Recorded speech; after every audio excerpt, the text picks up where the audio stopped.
3HL 104.5 The Zone. Brent Doherty with you. Mark Mariani, we call him Moonshine, former Tennessee Titan wide receiver and kick returner. Kevin Dyson, the miracle man, the good doctor. Smashing these French fries right now. They look amazing. Man, they're good. Grill Shack here at Yazoo Brewing Company in Madison. We appreciate those guys. Have you had the fries yet, Moonshine? I can't get enough. I'm just inhaling them. I love it. Seriously. I'm Unbelievable. smashing these French fries right now. And anybody that knows me, I have a few vices, and one of them is French fries. Wow. Is that true? Yes. Always been that way? I can't turn down a French fry, man. It's a bad little thing. Always. You're a world-class athlete. And French fries was my vice. I can't help it. We've got a new guest that is going to be contributing to 3HL this football season on Fridays, former Tennessee quarterback Jarrett Guarantano. And JG joins us now. JG, what's up? How are you? What's up, peeps? You guys are making me hungry on the other side over here. I'm wishing I had some French fries right about now. I know, man. You need to come try these, brother. Yeah, we need to utilize Kevin Dyson's budget and fly you in here. I know. I might have to take the flight just for the fries. How excited are you as a fan that college football season is starting up? I feel like it's been literally 24 months since the last college football game. I'm sorry. It feels like it's been over and above the time that we spent since the national championship. So, I mean, I'm so excited, right? There's so many untold stories and so many unknowns going into this season for all of college football, right? I feel like there's no true big dog.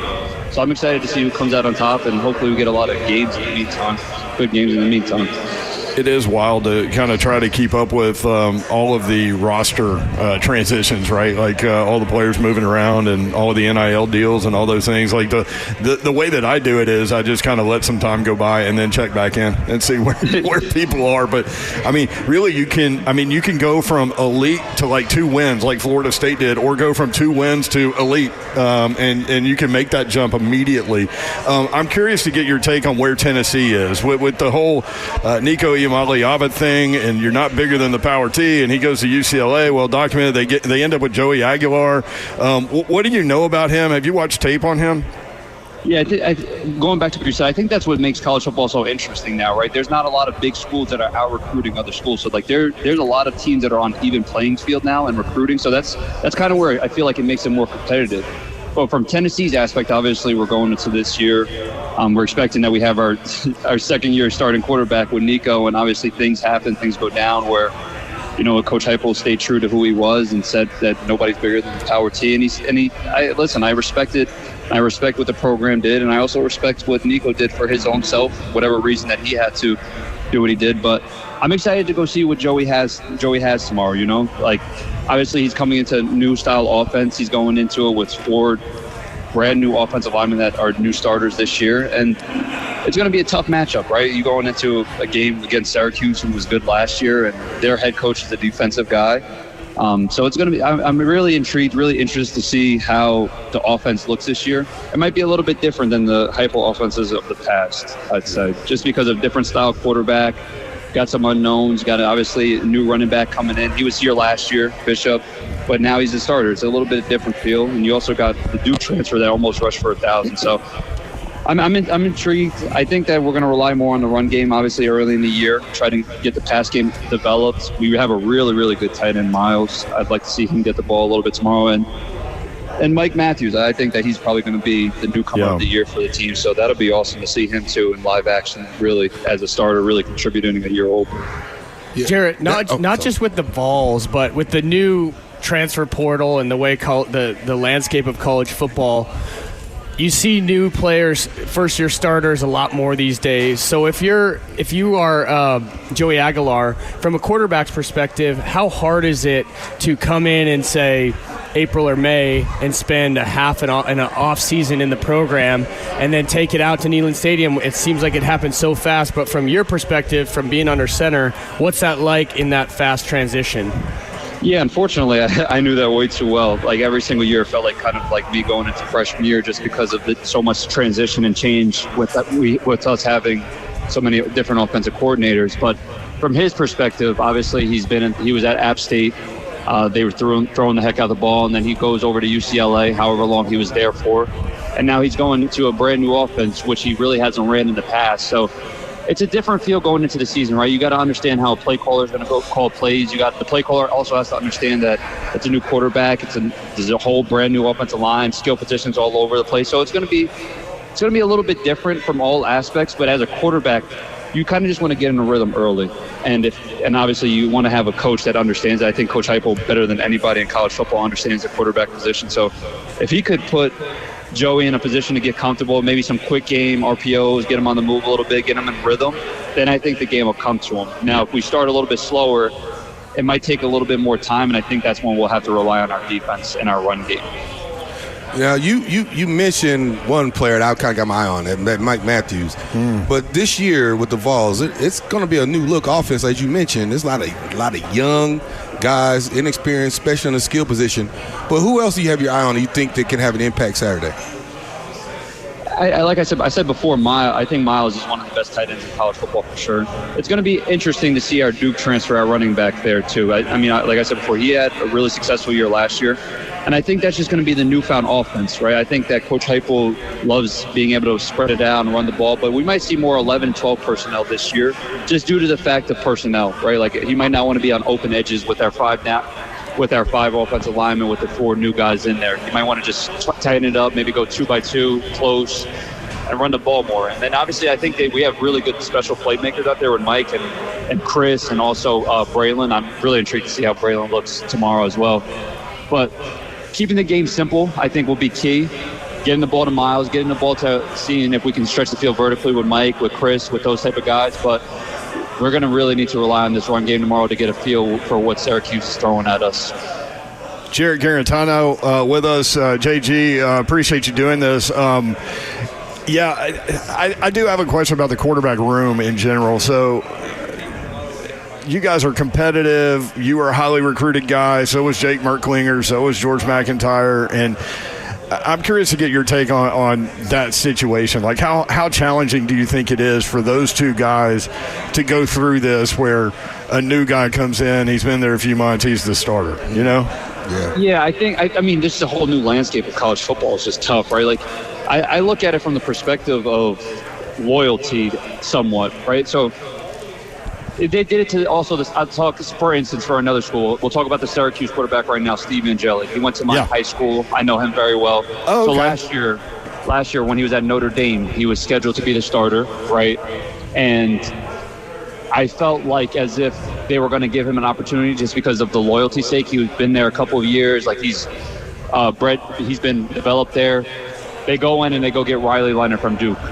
So then it really just becomes like, all right, who's the best player? There's really the loyalty factors out of it. That might be for a quarterback where there's a disconnect, where it can almost feel like a little heartbreaking.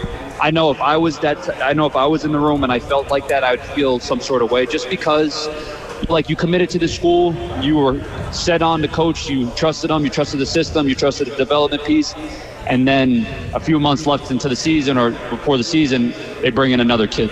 So obviously there might be some sort of I would say, I don't want to say the word disrespect, but some sort of just being upset to it, some sort of letdown that can be led to it. And obviously we'll see after the season how they feel, or they give the kids another opportunity, because I do think that our room is very talented.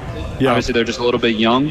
So we'll see. I mean, I know how I would feel, and that probably is not the right thing to feel. I mean, you guys see me. It's honest. Where I felt I had the one instance, everybody knows, the one Georgia Tech my freshman year, right? Like I felt like I was misled or lied to, and I was expecting to play and it didn't happen.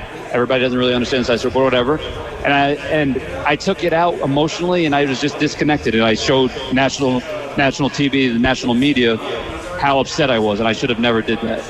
I hope that these guys can obviously learn from things like that and understand, like, hey, you got to be a really good teammate. You got to be there for Joey. You got to be there for the starting quarterback, wherever school that is, and not wear it on your sleeves, right? You just got to stick and move and get better every day. I mean, you live and learn, right? I mean, we all go through tough things, and you have to get better. So, I appreciate the insight there and the honesty there, because a lot of players feel this way, and when in today's world, as Mark and Kevin and you were talking about, like, I mean, this is going to happen again next year, right? Like Faison Brandon's coming in, number one player in the country. odds are, Merklinger and George McIntyre are both not still there. That's just the world that we live in. That's what we were talking about, and Jarrett can attest. It's like the whole landscape of college football has changed. There's games across the board now where we're talking about not just at the quarterback position, but everywhere with the transfer portal that guys are starting for new teams, and the guy that put in 2 or 3 years is now being transferred on to the next place. But the loyalty seems to have gone out the window unless you're Dabo Swinney. And so, respect to you for Jarrett for learning from that and going forward. But it has to be happening in a lot of rooms around the country. Now for you guys, let me ask you guys a question. Like, I feel about it a certain way. Do you guys see? Because obviously every year, coaches and schools are going to recruit, right? So for the phase on part, like, I would expect any quarterback that's there right now. I would expect for the coaches, for the university to try to out-recruit other teams and bring the best players in. Like, that's a norm.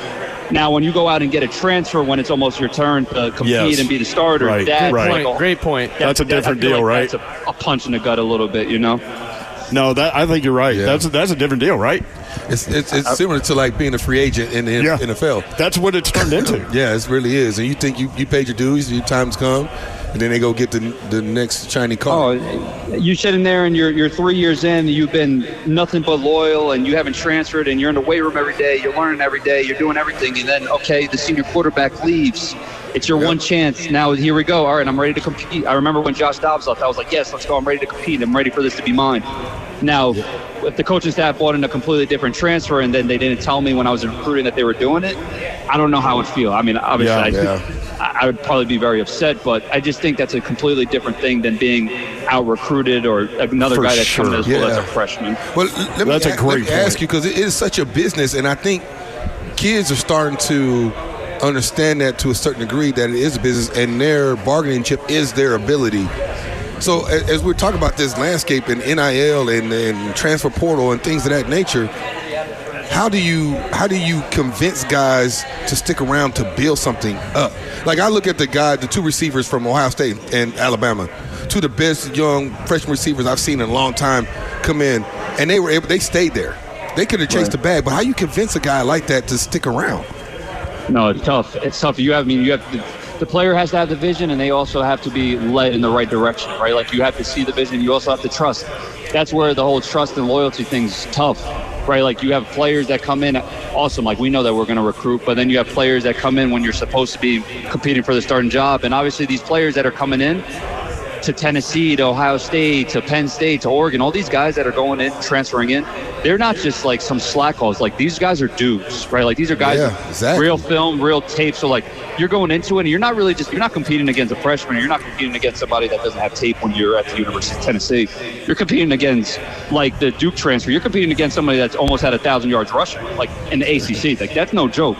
Right. Like, that's a real player, So that's why I was intrigued, and I wanted to see your guys' answer, because I always viewed that differently than this whole transfer portal than just recruiting. Yeah. Love it. So, path to victory for Tennessee. They need to run the football, right, JG, and identify who that playmaker is at the wide receiver position. Yeah, and it's early in the season. Everybody that asks me, I just say it's just so many unknowns, right? They have to. Yeah. One thing that's unquestioned, they have to play really good defense, right? And obviously it's going to be tough without McCoy, without David in there.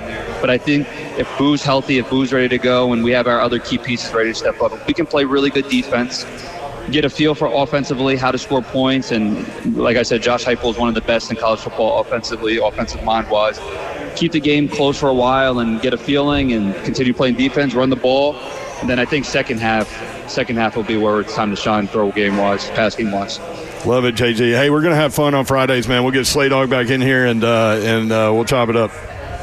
Absolutely. No, I appreciate you guys for having me, though. I'm super excited for the season, super excited for the balls tomorrow, and obviously to chop it up with you guys. Where's the best way for people to find you on, like, social media? I'm gonna really be tapped in with Twitter going on to this season, so I'm gonna really be tweeting a lot.